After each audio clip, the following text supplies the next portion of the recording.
A veces divago un poco sobre este tema y tengo una imagen un poco difusa de lo que sería un profesor de español en el año 2030. No imagino a un profesor de español dando clases magistrales o explicando la gramática de manera presencial, o por lo menos no como el objetivo central de la clase. Por otro lado, esta imagen de un profesor dicharachero que le gusta conversar con sus estudiantes, generar confianza y crear un gusto natural por la lengua, se me hace más factible. Sin embargo, hay muchas otras variables que me ponen a pensar. Entonces, un profesor no solamente debe tener un conocimiento de una teoría o una estructura, sino también debe tener habilidades de la didáctica y debe entender a fondo qué es el metaaprendizaje, por ejemplo. Y esto que estoy comentando, lo estoy comentando desde mi experiencia personal, lo que he visto en el día a día con mis propios estudiantes. Muchos profesores tienen pues esa percepción que la gramática es algo secundario, y creo que sí, es algo que está cambiando en una percepción generalizada,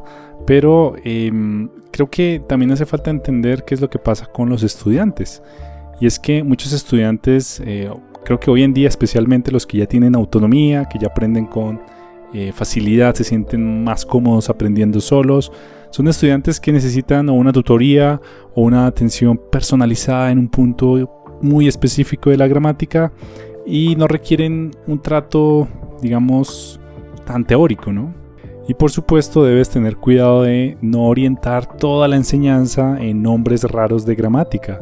Un estudiante no necesita saber que esa frase es una subordinada adverbial de modo, por ejemplo. Sin embargo, si te lo preguntan, porque hay estudiantes que les encanta estudiar la gramática por el solo hecho de hacerlo, pues tú como profesor tienes que saber explicarlo. Hay un políglota que me encanta ver, puedo compartirte su canal en la sección de descripción, se llama Steve Kaufmann. Y él es un políglota que habla o domina 20 lenguas, por lo menos 20 lenguas. Y él habla sobre el papel de los profesores de idiomas y la gramática en el presente. Steve Kaufmann habla de la adquisición de la lengua, que adquirir la lengua es diferente a aprender la lengua. Él habla que nuestros cerebros naturalmente absorben patrones de manera inconsciente, y entonces tú terminas hablando una nueva lengua. Y aquí podríamos hablar de este concepto que lo he visto bastante en redes sociales, que se llama Comprehensive Input. Para Steve Kaufmann, el rol de los profesores es el rol de un motivador. Y recuerdo que él también hablaba de la lectura. Para él, lo más importante cuando una persona está aprendiendo un idioma es la lectura. Pienso que todas las personas que estamos en el mundo de la enseñanza de idiomas en línea debemos conocer o deberíamos conocer dos conceptos esenciales. El primer concepto habla de Mastery Learning, que habla de cómo los estudiantes van aprendiendo a su propio ritmo. También es importante entender el concepto de las 5 teorías de Krashen. Se habla de adquirir y no aprender la lengua.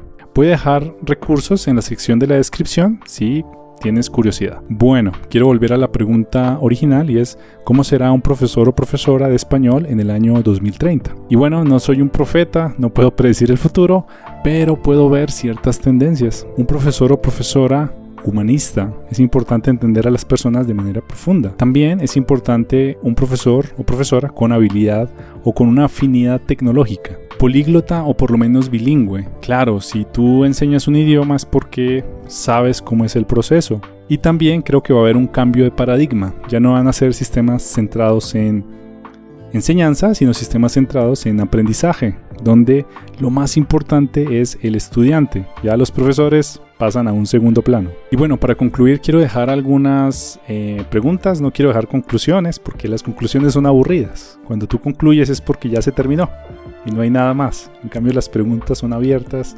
siempre pueden crecer. Las apps tipo Language Learning Bots ¿reemplazarán a los profesores en el año 2030? ¿Qué piensas? Por otro lado, ya sabes que hay apps de traducciones que están aumentando muchísimo su efectividad y entonces, ¿qué necesidad tendrían las personas de aprender otra lengua? Quizás en el año 2030 las traducciones en tiempo real, sin ningún tipo de retraso y sin ningún tipo de ambigüedad, van a ser una realidad. Entonces, ¿por qué alguien aprendería un idioma en el año 2030? Yo no sé qué va a pasar en el año 2030, yo no soy profeta como te dije, pero me gusta como ver esas proyecciones y analizar un poco qué puede pasar. ¿Qué piensas? ¿Qué ocurrirá en el año 2030? Por favor, escríbelo en la sección de abajo. Me encantaría leerte. Muchas gracias por ver este video. Si te gustó, por favor, dale like, suscríbete. Hasta luego.